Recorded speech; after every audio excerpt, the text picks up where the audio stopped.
네, 여러분 안녕하십니까? 뉴스투데이 제주입니다. 제주 지역에서 코로나19 확진자 2명이 추가로 발생했습니다. 제주도에 따르면 제주시 아라동 이내 어린이집 전수검사에서 나온 1명과 서울 양천구 확진자의 가족 1명 등 그제 코로나19 신규 확진자는 2명 늘어 누적 537명을 기록했습니다. 이내 어린이집과 꼬마 도깨비 어린이집에서는 지난 5일부터 이틀 동안 원아와 교사, 학부모 등 266명이 진단검사를 받았고 지금까지 4명이 확진됐습니다. 직원 2명이 확진된 태진 해장국에서도 방문자 300여 명이 검사를 받았지만 추가 확진은 없는 상태입니다. 네, 오늘부터 식당 등의 영업 제한 시간이 밤 10시까지 1시간 연장됩니다. 제주도는 사회적 거리 두기 2단계 지침에 따라 오후 9시 이후 영업이 금지된 식당과 카페, 노래 연습장과 실내 체육시설 등 다중 이용시설 6개 업종에 대해서 소상공인의 경제적 피해를 완화하기 위해 오늘부터 영업시간을 종전보다 1시간 늘려 오후 10시까지 허용합니다. 하지만 5인 이상 사적 모임 금지 등 기존 방역 수칙은 설 연휴를 포함한 오는 14일까지 유지됩니다. 제주 최고층 건물인 드림타워가 개장된 지 한 달이 넘었습니다.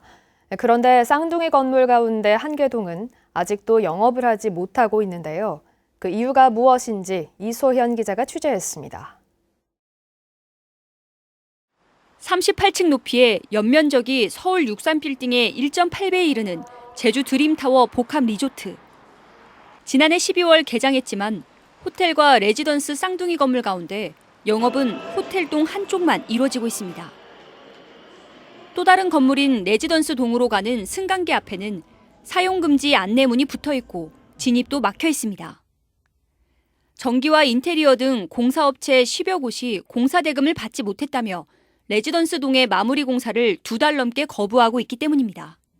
타워 한쪽은 T1은 다 지금 공사 중이라서 그래서 전부 다 객실 중이거든요. 협력업체 가운데 일부는 객실 15개에 대해 압류도 신청했습니다. 준공만 되면 다 해줄 것이라 그래놓고 뭐 직업보전까지 다 해놓고 이제는 내몰라라고 하고 있다고요. 그러면 그게 사기지 뭐겠습니까? 객실 분양권 소송도 문제입니다. 문이 닫힌 레지던스 동은 20년 동안 6%의 확정 임대 수익을 주겠다며 분양 당시 인기를 끌었는데요. 하지만 객실을 분양받았던 계약자들이 무더기로 소송을 내면서 수개월째 법적 분쟁으로 이어지고 있습니다. 계약자들은 준공이 1년 넘게 늦어졌다며 준공이 6개월 이상 지연될 경우 계약을 해지할 수 있다는 조항에 따라 계약금을 돌려주고 위약금도 지급하라며 소송을 제기한 상황.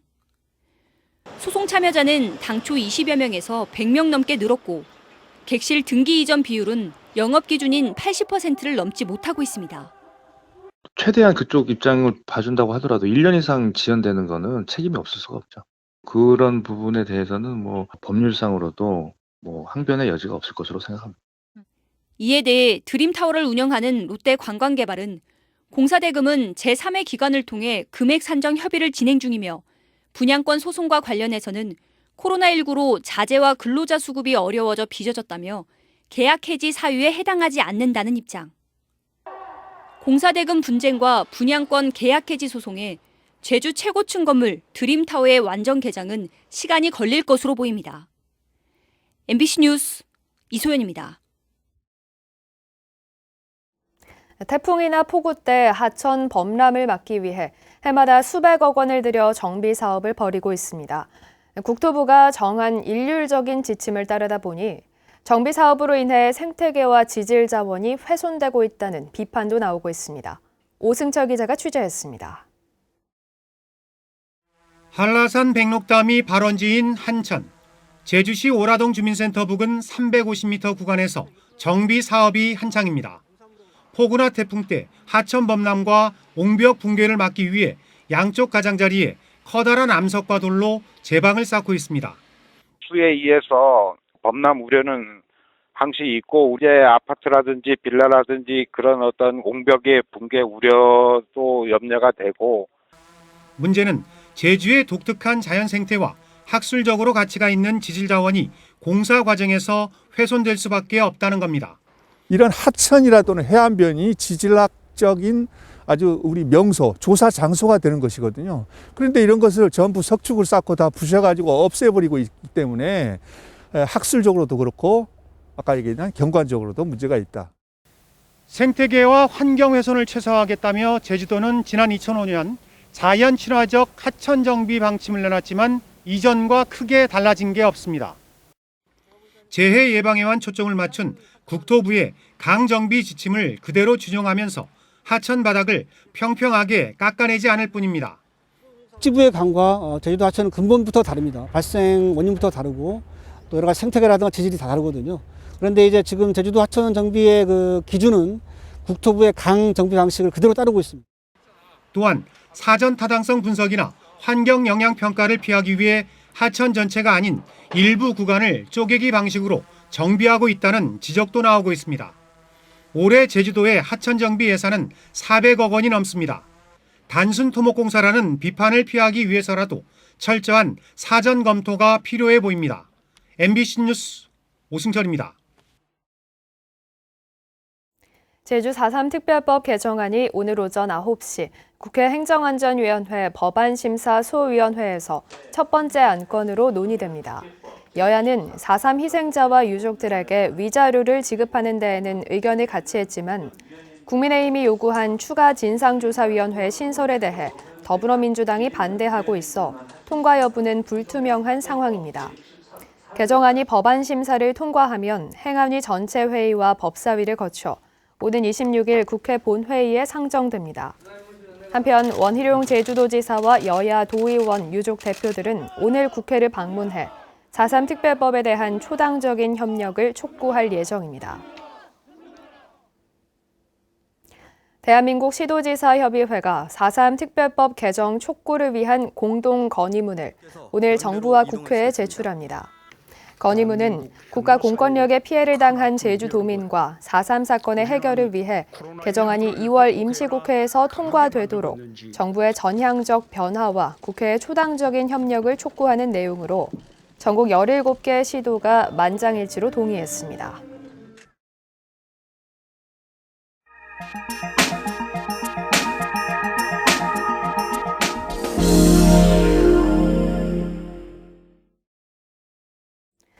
건축물이 장애인 편의시설을 기준에 맞게 갖췄는지 검사하는 장애인협회 소속 직원이 건축업자로부터 뇌물을 받은 정황이 드러나 경찰이 수사에 나섰습니다.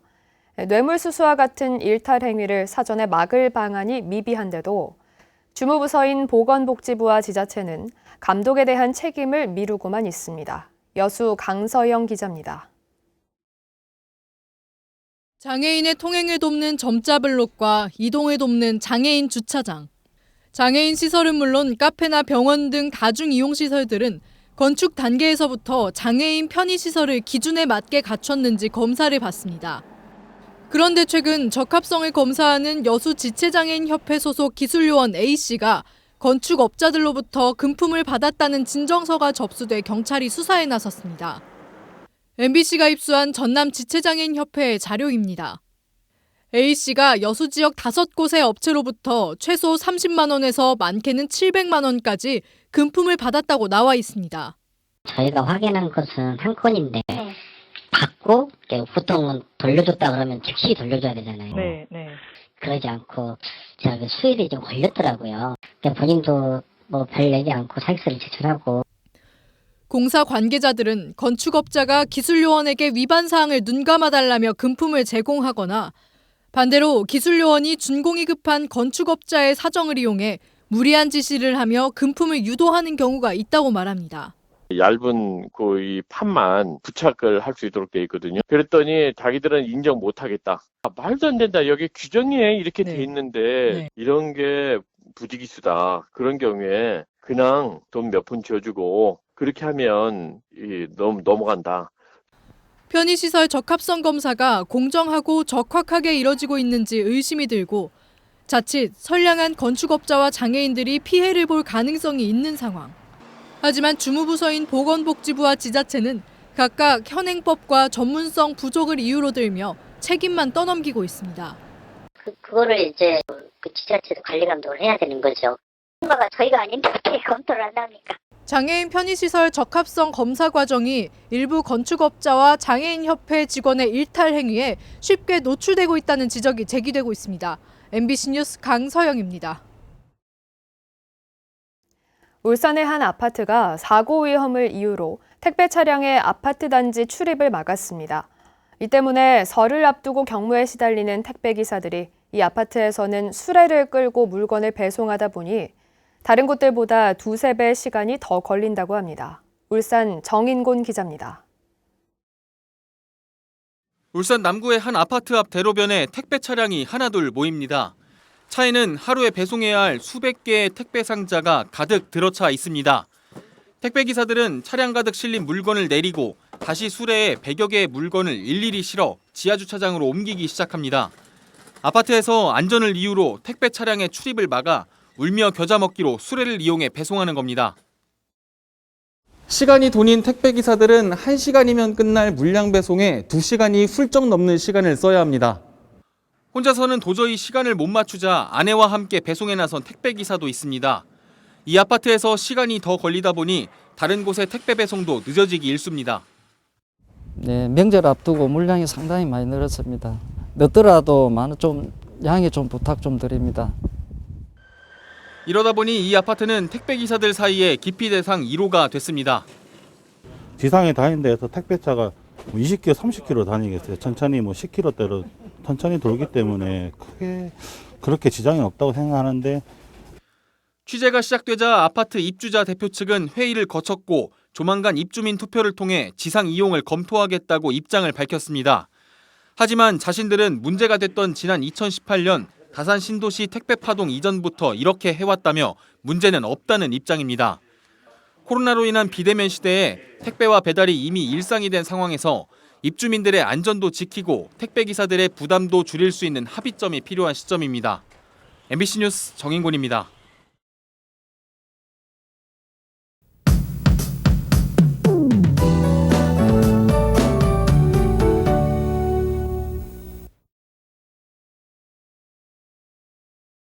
미세먼지로 인해 하늘이 탁했던 어제와 달리 오늘은 대기 상태가 청정하겠습니다. 어제부터 북서쪽에서 찬 공기가 내려오면서 대기 확산이 원활해졌기 때문인데요. 오늘 미세먼지 농도 좋음 수준을 보이겠습니다.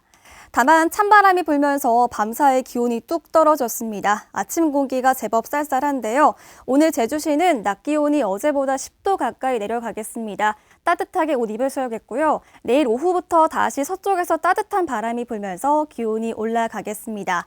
이렇게 대기 중에 따뜻한 공기와 찬 공기가 만나다 보니 오늘 밤에 또 비가 내리는 곳이 있겠습니다. 양은 많지 않겠고요. 서해상에서 비구름대가 만들어지면서 오늘 밤에 북서부 지역을 중심으로는 빗방울이 떨어지는 곳이 있겠고 또 기온이 낮은 산지에는 눈발이 날리는 곳이 있겠습니다. 참고하시기 바랍니다.